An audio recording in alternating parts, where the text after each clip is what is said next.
Muy bien, buenos días, que Dios les bendiga. ¿Cómo están? ¿Todo bien?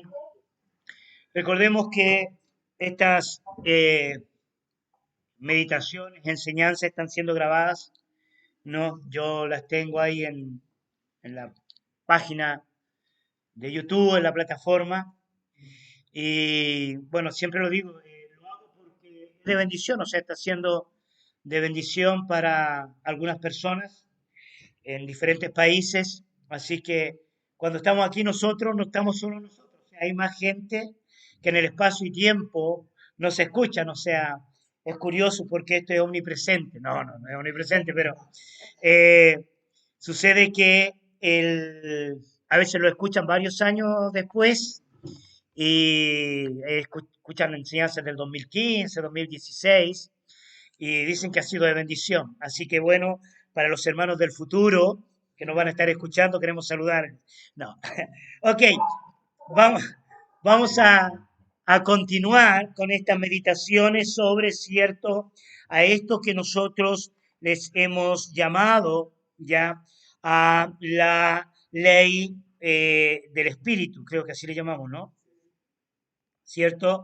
La ley del espíritu, entendiendo esta batalla, esta guerra que se produce en el corazón del hombre entre la naturaleza humana, como diría la nueva versión internacional, o carne, como dice Reina Valera, y el espíritu.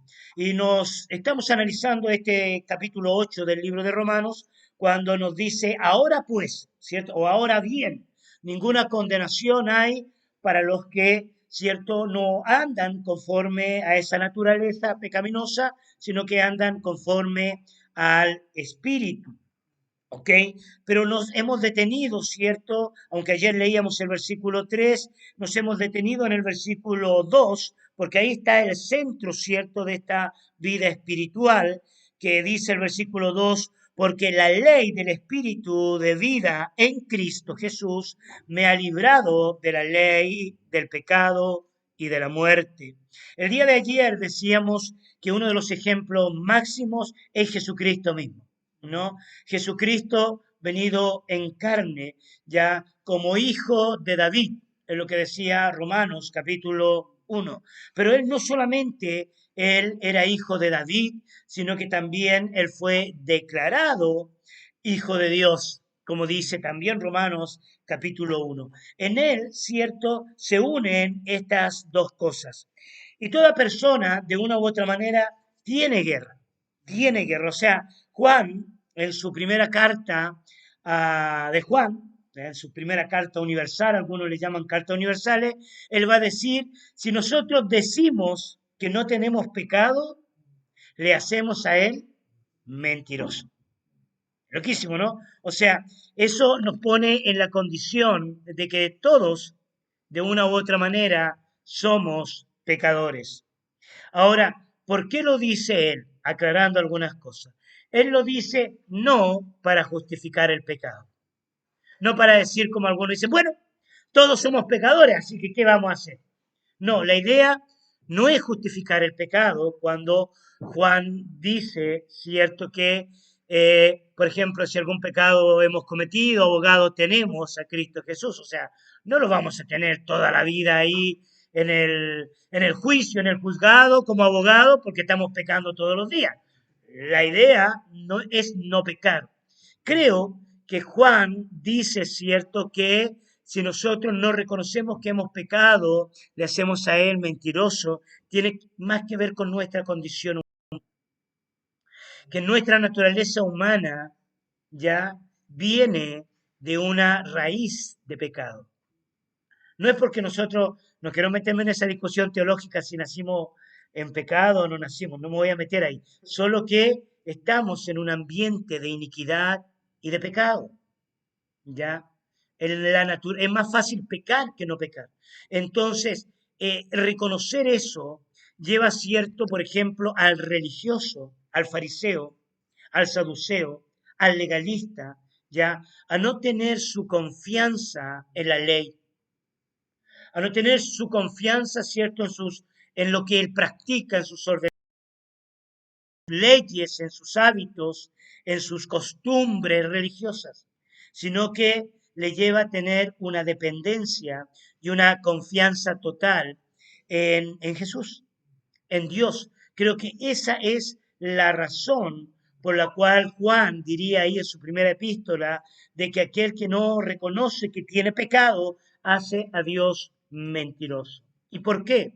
Porque la razón o una de las razones principales por las cuales Cristo vino al mundo fue a morir en la cruz para librarnos de los pecados. ¿Alguien me puede decir amén? O sea, esa fue una de las razones principales. ¿Ya? Esto nos lleva a la condición de igualdad. Esto nos lleva a la condición de humildad. Esto nos lleva a la condición de no comparación. ¿Ya? Por eso es enfático las escrituras cuando dice, por ejemplo, no juzgues para que no seas juzgado, ya lo hablamos el otro día. No andarás chismeando ya en medio de tu pueblo, dice una versión, no dice chismear. ¿Ya? No ponemos nuestra confianza en los hombres cuando miramos si alguien está haciendo algo o no lo está haciendo. No ponemos nuestra mirada, ¿cierto?, en las debilidades de un líder. Si ustedes ponen su mirada en mis debilidades, chicos, estamos re perdidos. ¿Ya? Están, créanme, o sea, cómprense pasaje, no sé, búsquense un apóstol, búsquense un líder, búsquense una persona que los pueda pastorear, encaminar y guiar, porque hay mucha gente mucho mejor que yo. Créame, o sea, hay súper gente que es muy, quizás muy pastoral, muy buena, muy paternal, ¿ya? Pero mi mensaje es este, o sea, no pongas tu mirada en las personas. O sea, poner la mirada en la cruz y reconocer nuestro pecado nos lleva también a saber, bueno, el líder mete la pata todos los días. El líder hace cosas que quizás no debería hacer o debería hacer y no las hace. ¿Me explico? O sea, en mis 30 y tantos años de vida de convertido, la gran no, el gran conflicto que la gente maneja en su vida existencial es cuando pone la mirada en otras personas. Pon la mirada en otras personas y te vas a deprimir. Pon la mirada en otras personas y vas a angustiarte. Trata de seguir el ejemplo de otras personas y en algún momento te vas a frustrar, te vas a sentir en fracaso.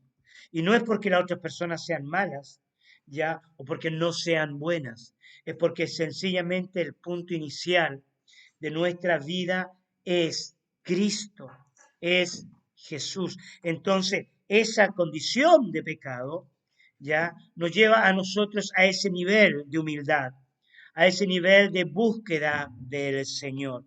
Y esto fue lo que finalicé yo diciendo el día de ayer, que realmente la meta máxima de la cruz no es librarnos del pecado.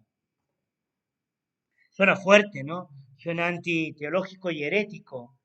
Pero no, no, ustedes me van a entender ahora. No estoy diciendo que Jesucristo no vino a morir en la cruz por nuestros pecados. Sí, Él vino a morir en la cruz por nuestros pecados, pero vino por una causa mayor. Y la causa mayor no es el pecado. La causa mayor es porque Dios necesita de sus hijos. La causa mayor es porque Dios ama a sus hijos. La causa mayor es porque el objetivo por el cual fuimos creados es tener una relación personal, íntima con Dios. Él quiere acercarse, pero hay algo que nos impedía. Había algo cierto que robaba esa comunión íntima. ¿Y qué es lo que robaba esa comunión íntima? El pecado. Ya, yo he visto, bueno, no lo he visto, estoy observando y estoy meditando en esto, ya, todavía no sé si es una revelación o es una herejía, así que aquellos que me están escuchando, los maestros o los del futuro, ¿tá? No tome esto como algo así como súper enseñanza, solo tome lo bueno y deseche lo malo. Pero una de las cosas que he estado meditando, mi temor, es cuando la gente está tan enfocada en que Cristo solamente nos libró del pecado, pueden suceder dos errores. Y quiero que lo anotes para los que están anotando. Cuando la gente está tan enfocada en que Cristo nos libró del pecado, el primer error es pensar mucho en el pecado.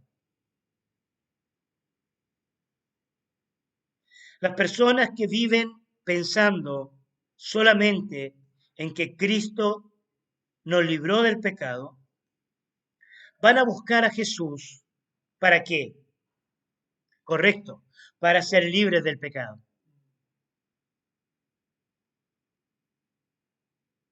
Y eternamente, por los siglos de los siglos, van a estar buscando, Señor, ayúdame, Señor, líbrame, Señor, guárdame, Señor, sácame. ¿Conocen gente así? ¿Ya? ¿Ya? Y ahí no se cumple la palabra entonces, ¿cierto?, de Romanos 8.1, que dice, ahora pues, ninguna condenación hay. Porque la gente vive sintiéndose condenada y buscando la cruz.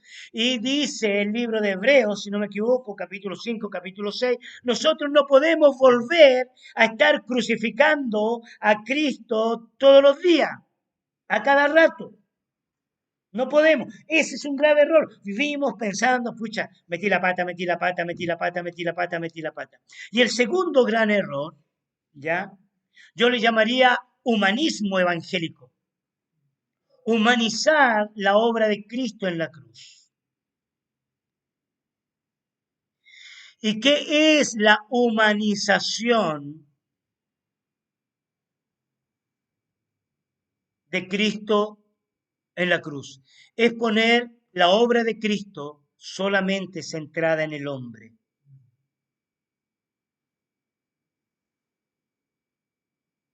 Nos pone en una condición de víctima,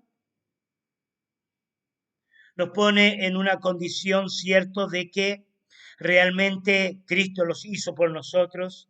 Qué bueno que es Cristo, ¿no? Cristo me ama, Cristo me quiere, Cristo me ayuda, Cristo me defiende, Cristo pelea por mí. Y tenemos una infinidad de canciones por todo lo que Cristo hizo por mí en la cruz. Y la mirada está puesta en quién? En mí. En lo que Él hizo por quién? Por mí. Y todo esto, yo, capaz que estoy equivocado, tengo una percepción que la iglesia del siglo XXI está metidísima, muy metida en esto, muy cierto, contaminada por esto, en lo que Cristo hizo por mí. Pero no es solo eso. No estoy diciendo que eso no es mentira, eso es verdad. Todo lo que le acabo de decir, Él me ama, Él murió, Él cierto, recorre las montañas y va por la que se perdió. Todo eso es real, es verdad. ¿Tá? Por último, como diría Marcos Vidal, he despertado en el redil, no sé cómo. ¿Ya? ¿Cierto? Entre nubes y del perdón. ¿Ya? Ok, Él me liberó, Él me restauró. Sí, gloria a Dios, eso es verdad. Pero eso es un medio, eso es cierto un paso, porque la meta principal era y siempre ha sido el encuentro personal con lo sobrenatural de Dios.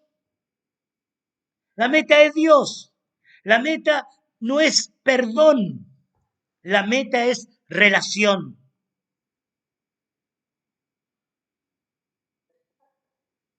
La meta no es perdón. La meta es relación. El perdón existe para que haya qué cosa? Relación. El perdón, la sangre preciosa, despojó a los principados y a las potestades, ¿ya? Como cantábamos recién, despojó a todas esas cosas para que nosotros pudiéramos tener una relación íntima con Jesús. Él venció la muerte, Él resucitó para mostrarnos que nosotros también vamos a resucitar. ¿Resucitar para qué? Correcto, para tener una relación con Él, para estar con Dios. Las últimas palabras de Jesucristo antes de irse, ya había prendido el motor de la nube cuando estaba ascendiendo, ¿cierto? Las últimas de las últimas palabras dice, he aquí, yo estoy con vosotros todos los días, todos los días. O sea, eh, este es el sueño de Dios. No es solo hacer la obra de Dios. El sueño de Dios es hacer la obra de Dios con Dios. Con Dios. Ahora, el hombre en su naturaleza no lo podía hacer. El hombre necesitaba de una obra expiatoria. El hombre necesitaba, ¿cierto? Ya, el hombre no podía acercarse en sus fuerzas humanas a Dios. Dios tuvo que hacerse hombre para morir en la cruz, para derramar su sangre preciosa. Él se acerca y no solamente se acerca en la historia, ¿ya? Porque Dios no es solo un Dios de historia, Dios es un Dios de relaciones. Dios no es solo un Dios de la historia, sino que Dios es un Dios de presente continuo, de actividad continua. No es solo estudiar la obra de Dios, sino que ver al Dios que obra. ¿Me están entendiendo? No es solo estudiar la obra de Dios, sino que ver hoy al Dios que obra. Lo hace, es presente. La escuela bíblica, la escuela de estudios bíblicos, solo puede cobrar vida cuando tenemos a un Cristo presente, a un Jesús presente en medio de la enseñanza, a un Jesús presente, porque Él mismo narra su propia historia. Cuando Él no está presente, nosotros conocemos al Dios de la historia. Pero la meta bíblica no es conocer al Dios de la historia. ¿Es necesario? Sí. La meta bíblica es que todos le conozcan a Él. Y esta es la vida eterna, conocerlo, tener una relación personal con Él. Allí cumple un rol lo espiritual. Allí cumple un rol lo sobrenatural. Veamos Gálatas capítulo 3, versículo 12. Gálatas capítulo 3, versículo 12.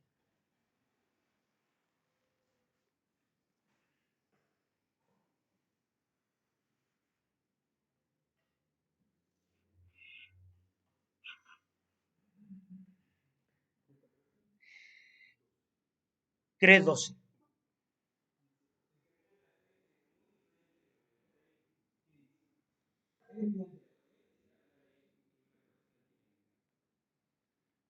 Aquí tenemos dos caminos, ¿cierto?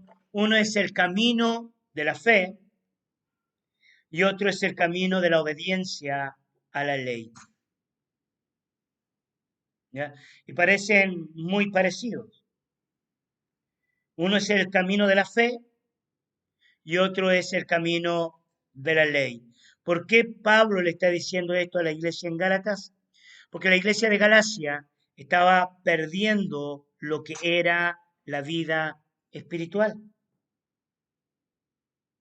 Los primeros 5 versículos de este capítulo comienzan así.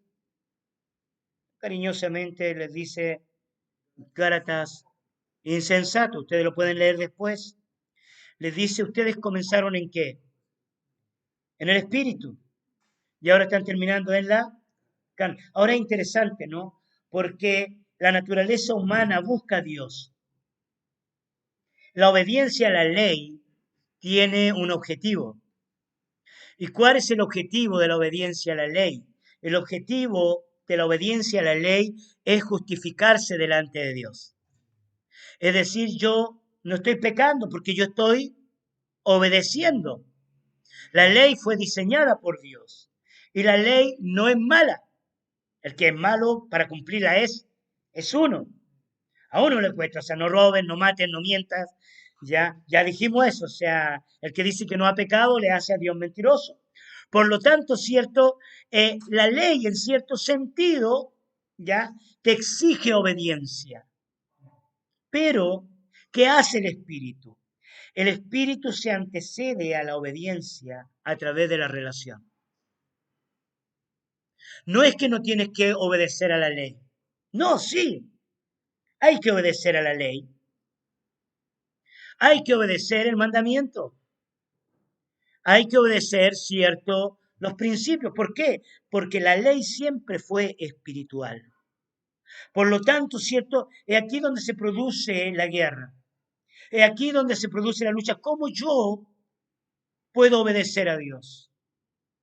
Yo intento, la gente dice, yo busco a Dios. La gente dice, yo lo busco, pero no puedo. La pregunta es, ¿por qué buscas a Dios? ¿Para dejar el pecado o para tener un encuentro con Él? ¿Tratas de no pecar para encontrarte con Él? ¿O tratas de encontrarte con Él para no pecar? Ahí juega la fe juega un rol importantísimo. Y el rol de la fe es llevarnos a una relación personal con Dios. Que yo ya no estoy pensando en no robar, no matar, no mentir, estoy pensando en que esta mañana yo quiero estar con Jesús. Y si yo, cierto, he estado en inmoralidad sexual, mi meta no es dejar la inmoralidad sexual, mi meta es estar con Jesús. Y ahí tomamos, cierto, nuevamente lo que Samuel nos decía la semana pasada. ¿Amamos a Dios? ¿Lo amamos a Él? ¿Estamos porque verdaderamente lo amamos o porque solo lo necesitamos? Sansón, ¿por qué ya usaba la unción? ¿Porque realmente lo amaba o porque lo defendía de los filisteos? ¿Por qué? ¿Me explico? O sea, esta búsqueda de Dios es la que trae convicción de pecado. Esta búsqueda del Señor, de querer estar con Él, es la que nos lleva a la santificación. Es la que nos lleva, cierto, a querer obedecerle porque le amamos, porque le queremos. Tenemos un plan, tenemos un proyecto, tenemos, cierto, el sueño de que muchas personas conozcan a Jesús. Cuando nosotros nos enamoramos de Jesús, el proyecto es de Jesús, no es mi proyecto. Es loquísimo, ¿no? Porque es aquí donde está la guerra. Mucha gente que sale de Jucún, ¿tá? Sale con un proyecto personal. Y está bien, no está mal.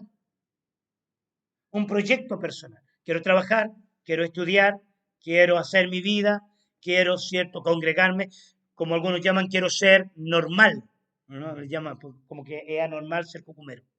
Pero la pregunta es, ¿en ese proyecto está Dios o está tu necesidad? Por eso, podemos conocer a Dios de diferentes maneras. Hay gente que conoce el Dios que va a respaldar tu proyecto. Y están las personas que quieren hacer el proyecto de Dios. Para conocer el proyecto de Dios tienes que buscarlo. Cuando tú tienes un proyecto de Dios, tú ya dejas de estar buscando al líder siempre. Dejas de estar poniendo tu mirada en la persona. Dejas de estar poniendo tu mirada en la gente. ¿Por qué? Porque ahora tú estás marchando hacia un proyecto que es el proyecto de quién? ese proyecto de Dios, de Dios, es el proyecto de Jesús. Veamos, pasa que más que se me está yendo la hora. Siguen acá mentalmente, ¿no? Sí. Eh, Gálatas capítulo 4, versículo 3.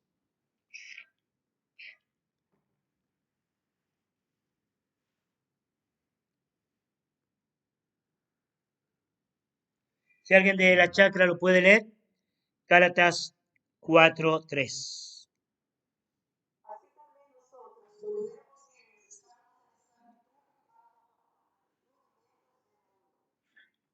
¿Ok?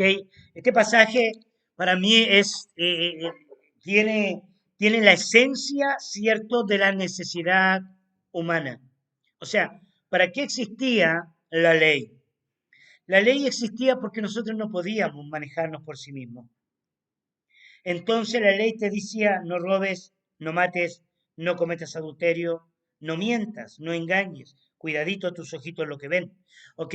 Cuando uno es niño, uno no tiene la capacidad de reflexionar y concluir con exactitud lo que es bueno y lo que es malo. El niño no tiene el discernimiento todavía del bien y del mal. El niño, aunque obviamente el movimiento progresista, el movimiento actual, te va a decir que el niño, si puede elegir entre el bien y el mal, eso es una mentira, ¿ya? El niño necesita ser formado, necesita ser educado, necesita ser enseñado en lo que es bueno y lo que es malo. Y eso que no oramos todavía y el fuego descendió, ¿no? ¿Ok? Entonces, ¿cierto? La ley hacía eso. Si nosotros vivimos pensando constantemente qué es bueno o qué es malo, en vez de ser libres del mal, ¿qué es lo que nos va a pasar? Vamos a terminar esclavos del mal, ¿ya? O vamos a, peor todavía, vamos a terminar esclavos de lo que deberíamos hacer y no lo hacemos. Como tengo que levantarme temprano, tengo que levantarme temprano. Mañana me voy a levantar temprano para tener buen tiempo a solas con Dios. Mañana voy a ayunar, mañana yo voy a ayunar, mañana sí voy a ayunar, mañana yo ayuno. Terminas esclavo del deseo, pero no ayunas. Tienes la ley en tu mente. Ya no, o sea, no es que tú quieres ayunar, porque si tú quisieras ayunar, ¿qué harías? Ayunarías, porque ese es el problema de la ley. El problema de la ley es que te pone en una condición que te justifica por la verdad, pero no por la obediencia.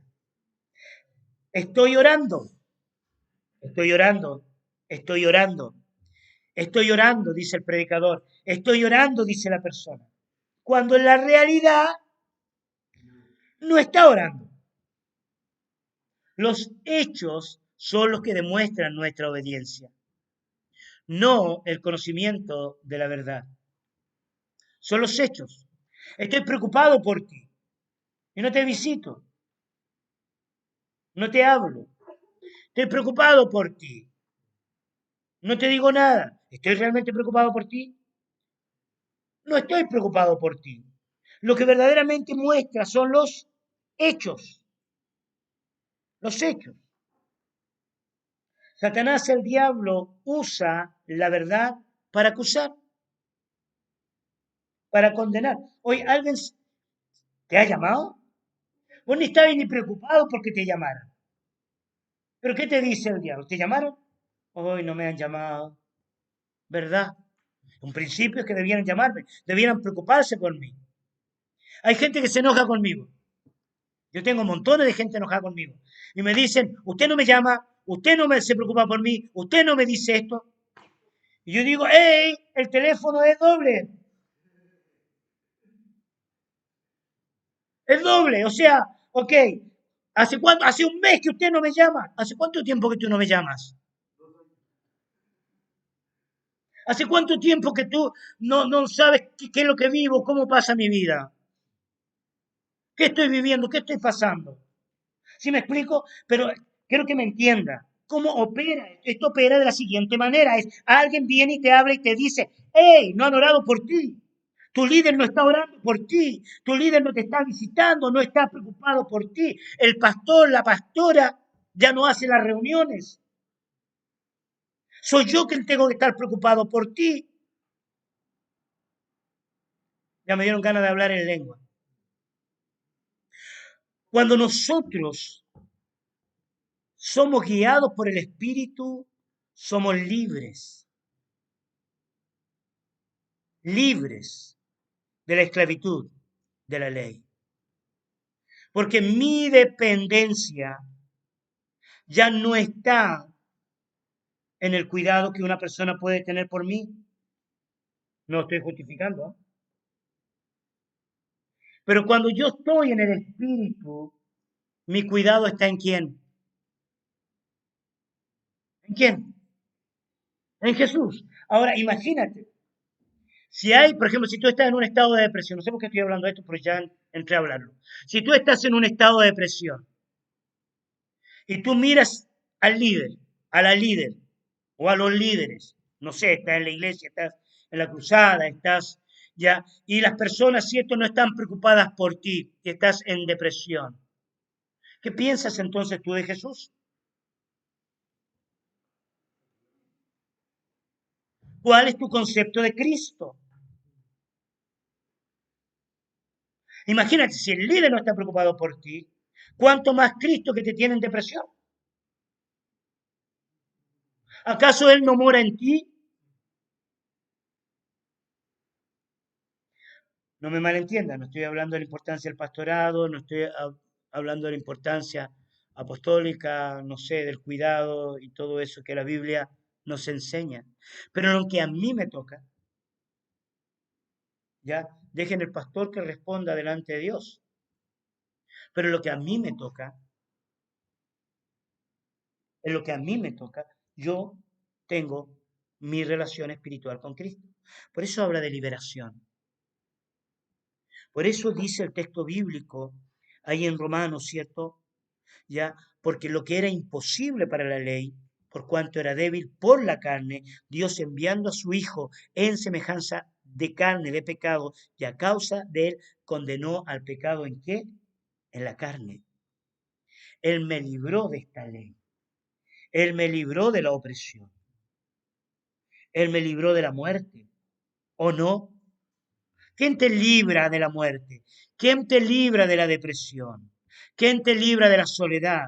¿Quién te libra de la inferioridad? ¿En la iglesia? ¿Es el pastor? ¿Quién es?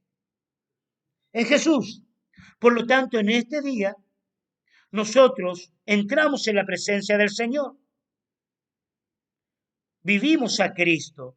Estamos en Cristo. Somos llenos de Cristo y llevamos a Cristo como olor fragante a todo lugar. Vamos a parar por acá porque no sé, tuve la sensación que se transformó en una exhortación esto, ¿ya?